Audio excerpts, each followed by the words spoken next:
Karyamin, karya Ahmad Tohari. Si paruh udang kembali melintas cepat dengan suara mencecet. Karyamin tak lagi membencinya karena sadar burung yang demikian sibuk pasti sedang mencari makan buat anak-anaknya dalam sarang entah di mana. Karyamin membayangkan anak-anak si paruh udang sedang meringkuk lemah dalam sarang yang dibangun dalam tanah di sebuah tebing yang terlindung. Angin kembali bertiup. Daun-daun jati bertebangan dan beberapa di antaranya jatuh ke permukaan sungai. Daun-daun itu selalu saja bergerak menentang arus karena dorongan angin. "Jadi, kamu sungguh tahu mau makan, Min?"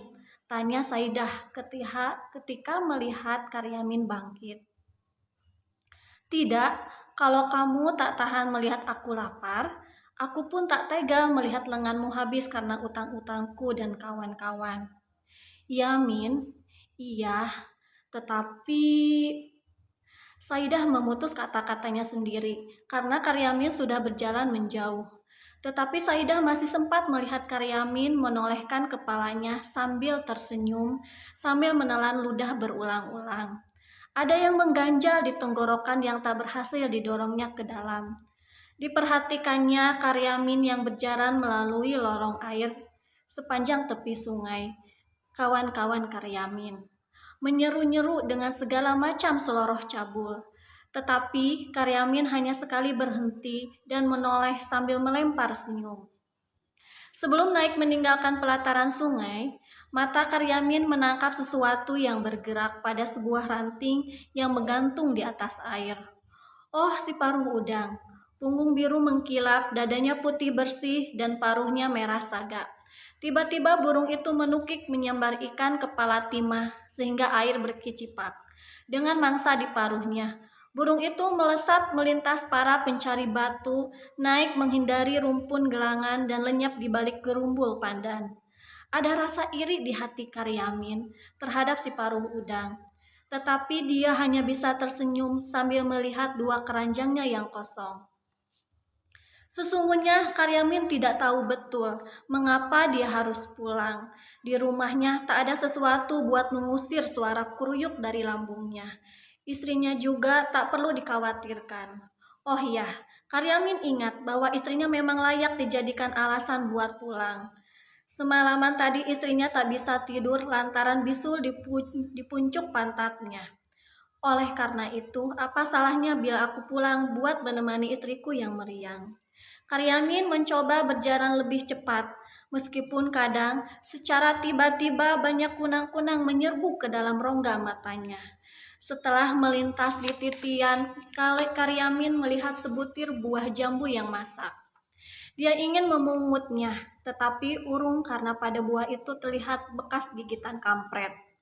Dilihatnya juga buah salak berceceran di tanah di sekitar pohonnya.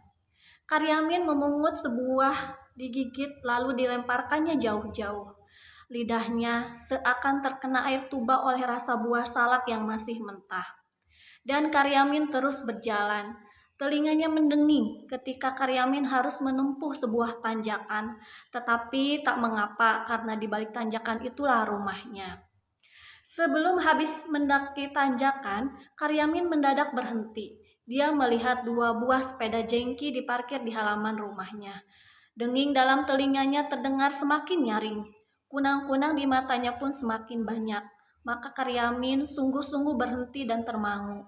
Dibayangkannya istrinya yang sedang sakit harus menghadapi dua penagih bank harian. Padahal Karyamin tahu istrinya tidak mampu membayar kewajibannya hari ini, hari esok, hari lusa, dan entah hingga kapan. Seperti entah kapan datangnya tengkulak yang telah setengah bulan membawa batunya.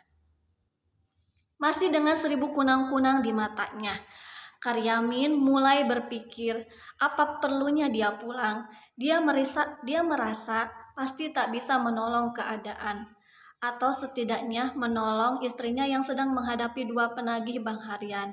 Maka pelan-pelan Karyamin membalikkan badan, siap kembali turun. Namun di bawah sana, Karyamin melihat seorang lelaki dengan baju batik motif tertentu dan berlengan panjang. Kopiahnya yang mulai botak kemerahan meyakinkan Karyamin bahwa lelaki itu adalah Pak Pamong. Nah, akhirnya kamu ketemu juga, Min. Ku cari kau di rumah tak ada. Di pangkalan batu tak ada. Kamu menghindar ya? Menghindar? Iya, kamu memang nyebelin, Min. Di gerumbul ini hanya kamu yang belum berpartisipasi. Hanya kamu yang belum setor uang dana Afrika, dana untuk menolong orang-orang yang kelaparan di sana.